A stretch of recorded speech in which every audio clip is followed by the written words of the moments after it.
সবসময় এগিয়ে রাখা হয় তাদের সর্বোচ্চ 5টি বিশ্বকাপ শিরোপার জন্য। অথচ খোঁজ নিলে দেখা যায় ব্রাজিলের শুরুর বিশ্বকাপগুলো ছিল একদম বিনা যুদ্ধে জয়লাভ করার মতো। গত কয়েক দশকে ব্রাজিলের বিশ্বমঞ্চে সাফল্যের নেই কোনো ছিটে ফোঁটা, কিন্তু বিশ্বকাপের আলাপ সামনে এলেই ব্রাজিল ভক্তরা সেই বাপদাদার আমলের ইতিহাস টেনে আনে। অথচ ইতিহাস ঘাটলে দেখবেন যে সেখানেই লুকিয়ে আছে কালো অধ্যায়। ব্রাজিল রীতিমতো খালি মাঠে গোল দিয়ে জয় করেছিল প্রথম 3 জুলেরিমি ট্রফি, যেগুলো আবার বিশ্বকাপের মর্যাদার আওতাভুক্ত কিনা তা নিয়েও রয়েছে বিতর্ক।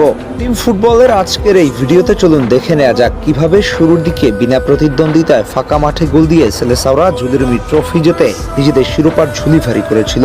ব্রাজিল যখন 1958, 1962 এবং 1970 সালে বিশ্বকাপ ঘরে তুলেছিল, তখন ফুটবলে হলুদ কার্ড বা লাল কার্ডের কোনো অস্তিত্বই ছিল না।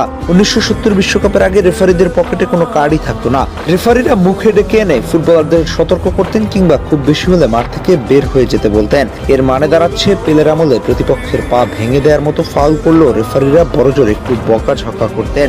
আজকের যুগে যেখানে একটা রাফ ট্যাকেল করলেই লাল কার্ড খেয়ে মাঠ ছাড়তে হয় এবং দল 10 জনে পরিণত হয়, সেই যুগে ব্রাজিল রীতিমতো কুস্তিগিরি করে সফলতা ছিনিয়ে এনেছিল।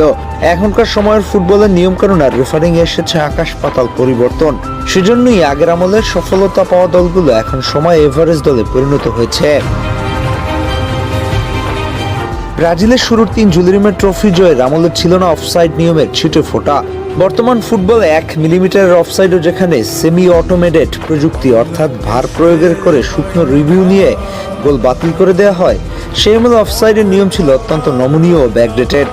রেফারি আর লাইন্সম্যানদের খালি চোখের আন্দাজের উপর ভিত্তি করে অফসাইড ধরা হতো, যার সুবিধা ফরওয়ার্ডরা সবসময় পেত।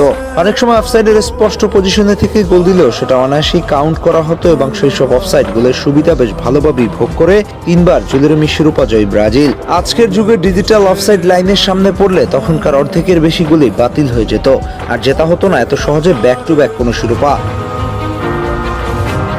1958 সালের বিশ্বকাপে কোনো খেলোয়াড় ইনজুরিতে পড়লে বা রেড কার্ড কনসিড করলে মাঠের বাইরে চলে গেলে তার পরিবর্তে অন্য কোনো খেলোয়াড় সাবস্টিটিউট করার কোনো নিয়ম ছিল না। অর্থাৎ কোনো দল যদি ফাউল করে প্রতিপক্ষের মূল খেলোয়াড়কে ইনজুরিতে ফেলে দিতে পারত, তবে বাকি ম্যাচ প্রতিপক্ষকে 10 জন নিয়ে খেলতে হতো। 1962 বিশ্বকাপ থেকে শুধু গোলকিপার এবং একজন আউটফিল্ড খেলোয়াড় বদলের আংশিক নিয়ম চালু হয়। এই সুযোগ যে আমলে ফিজিক্যালিটি ডমিনেন্ট আর মার্কুটে ফুটবল খেলে প্রতিপক্ষকে পকেট করা খুব সহজ ছিল। সবশেষে এটা বলাই যায়, ব্রাজিল যেই আমলে নিজেদের ইতিহাসকে সমৃদ্ধ করেছিল, তখন ফুটবল ততটা